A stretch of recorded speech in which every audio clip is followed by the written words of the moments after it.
What's going on, ladies and gentlemen? Christian Hanna Horror here today, and today I want to do a video, guys. Going to be raw and real, no editing. I want to talk to you guys about what I think Halloween Kills should be.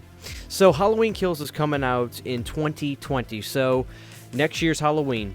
And, you know, I'm seeing a lot of stuff on the internet. I'm seeing stuff about Paul Rudd supposedly being talked to. I'm seeing stuff about Danielle Harris saying she wants to be in the movie. Basically, she wants to return to the franchise. And I talked about this a little bit in my live video. And what I want to talk to you guys about with this now is mainly how I feel, what they should do, and what they should kind of stay away from. Okay, so for me, what I think they should kind of start to look at is... Let me say this. Here's the thing. When it comes to me and the Halloween franchise, I don't think that they need to really get too much into more... history and lore and, backstory kind of stuff.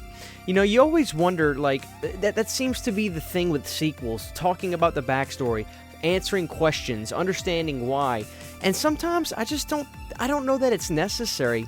With this new reboot, I really liked how simple it was. I really liked that there wasn't much to it. It was basically...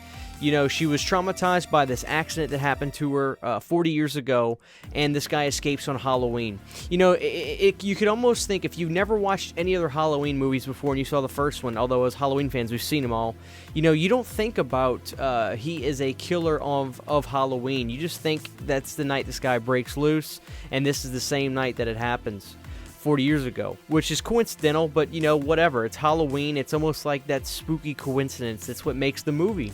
So, I think they should leave that as simple as that.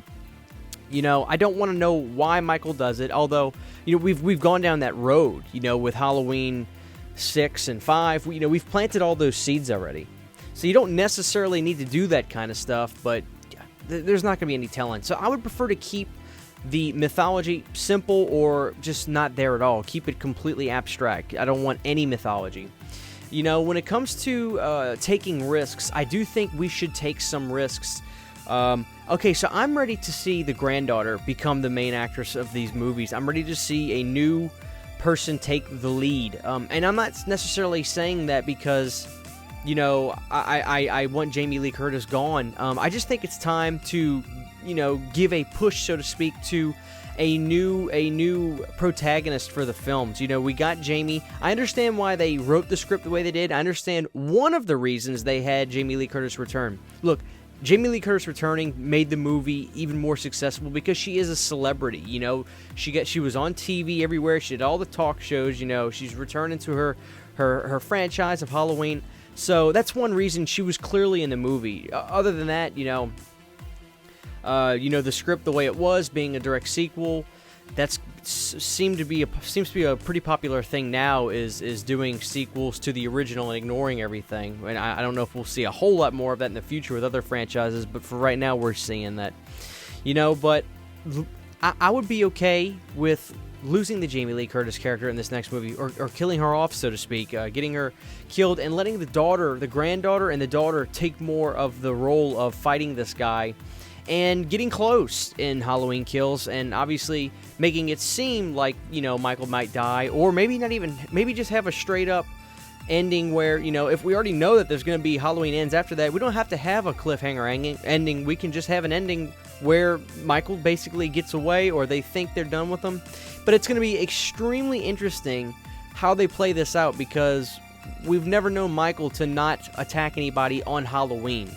So they're going to have to do something to either forget that and have Michael attack the next day after Halloween, although that would really go against the title of the movie. So, Michael either needs to get close to dying again, gets trapped, or what, But we also don't know what's going to happen for this movie. Is it going to take place a second after, or is it going to take place a year later?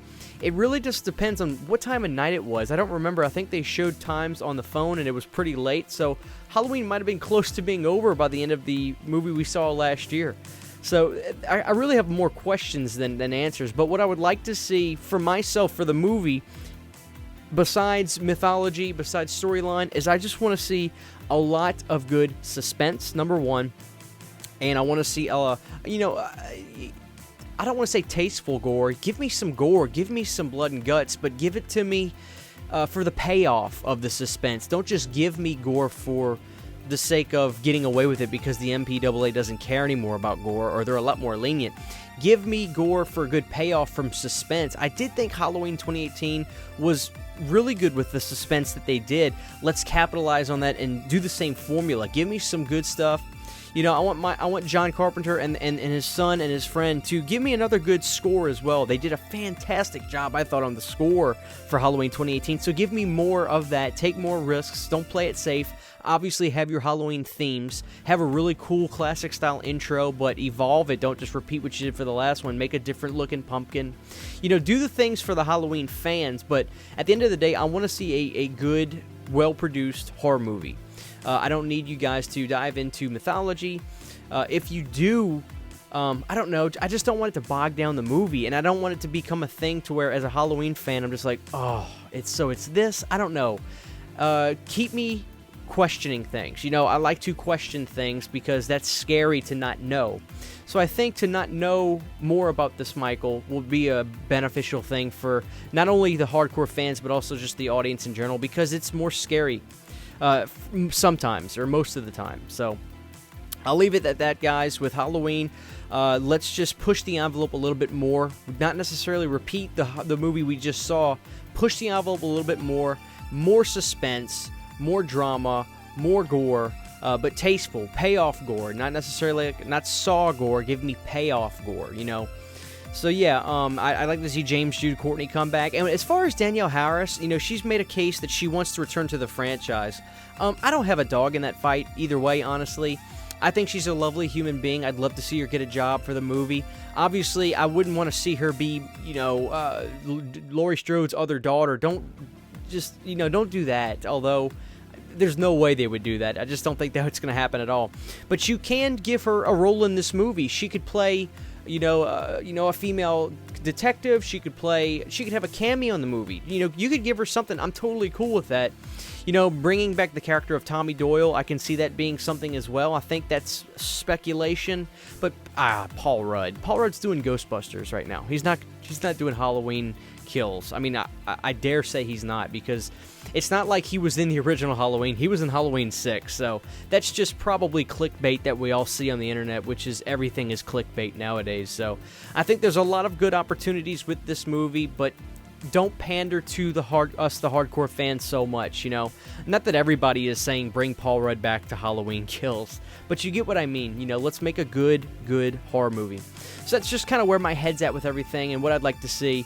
So basically, keep things relatively simple, push the suspense, push the horror, continue a good story, but don't get too crazy in mythology on this, Michael Myers. I don't really think it's necessary. We've gone down that road already. We have those movies. We have Halloweens 4, 5, and 6. So, there we go. We'll do another video what I'd like to see with Halloween Kills next, and I'll talk about what I would like to see be done with that movie, character-wise, and other things like that. But obviously, I want you guys to drop your comments below. Tell me what you would like to see from Halloween Kills, specifically Halloween Kills, not Halloween Ends yet. We'll talk about that next time. What characters you'd like to see as far as the Danielle Harris situation. What's your feelings on that?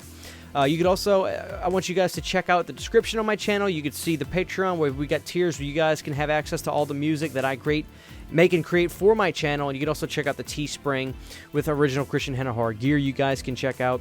So yeah, this is Christian Hanna Horror. Please be sure to give this video a like, drop a comment, let me know what you guys think, and it only takes a second. We'll see you guys next time.